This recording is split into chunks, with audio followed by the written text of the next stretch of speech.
Picture this, the most elite soldiers in the Roman Empire are assigned to guard a dead man's tomb. What could possibly go wrong? This isn't just any assignment. These battle-hardened warriors face their most impossible mission yet, preventing the Son of God from rising from the dead. Jerusalem 30 AD.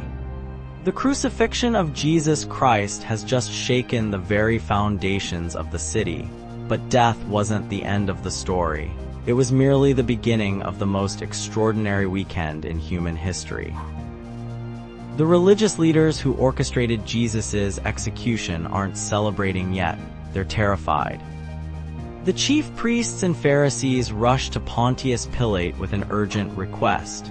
They remember Jesus' bold prediction, "After 3 days I will rise again." Matthew 27:63 records their desperate plea to the Roman governor. They're not taking any chances. What if the disciples steal the body and claim resurrection? The movement they tried to crush could explode beyond their control. Pilate grants their request with a dismissive wave. "Take a guard," he says in Matthew 27:65. "Go, make it as secure as you know how." The Roman governor doesn't realize he's just authorized the most futile military operation in history. How do you secure a tomb against the creator of the universe? The guard detail arrives at Joseph of Arimathea's garden tomb. These aren't ordinary soldiers. Roman guards represent the pinnacle of military discipline and effectiveness. They've conquered nations and maintained order across the vast empire. Their presence alone strikes fear into the hearts of rebels and criminals. But today, they're about to encounter a power that makes their swords and shields look like children's toys. They inspect the massive stone rolled against the tomb entrance. It weighs nearly 2 tons, requiring multiple men to move. Perfect security, they think. They stretch a cord across the stone and seal it with official Roman wax, making any tampering immediately obvious. Breaking a Roman seal carries the death penalty. The tomb is now officially secured by the full authority of Rome. The soldiers establish their watch rotation. Some stand guard while others rest, maintaining constant vigilance. They've done this countless times before. Prison breaks, rescue attempts, grave robberies, they've prevented them all. Their reputation depends on absolute security. Failure means execution, but they're confident.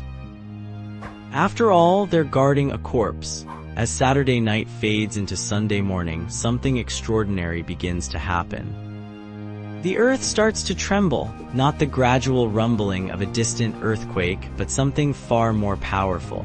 The very ground beneath their feet responds to the approach of divine glory. These hardened warriors who have faced charging elephants and Germanic tribes suddenly feel a fear unlike anything they've ever experienced.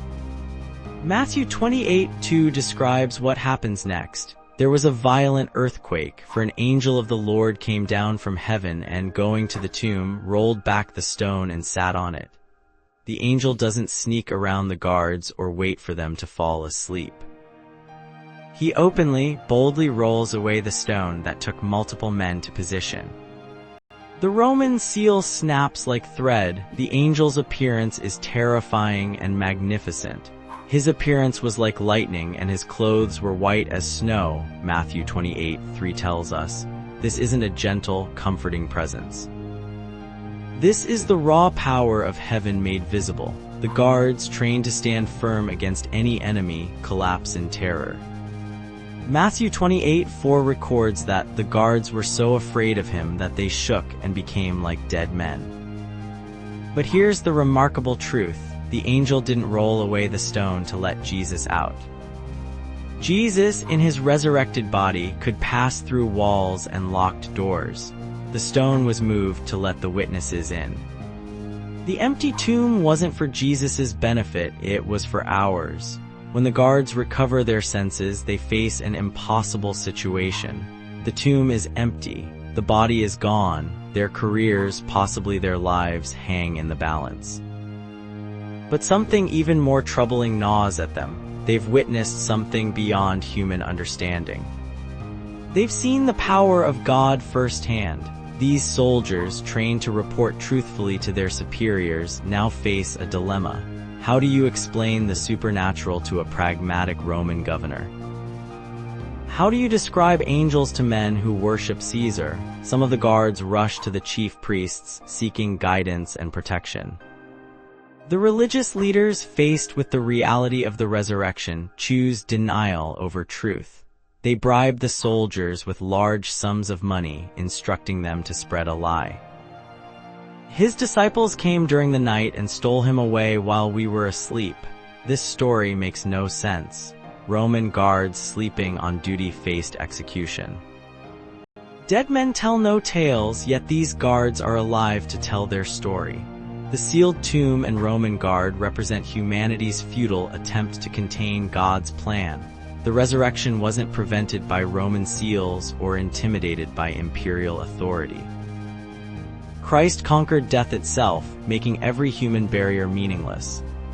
The same power that raised Jesus from the dead works in the lives of believers today. Like and subscribe.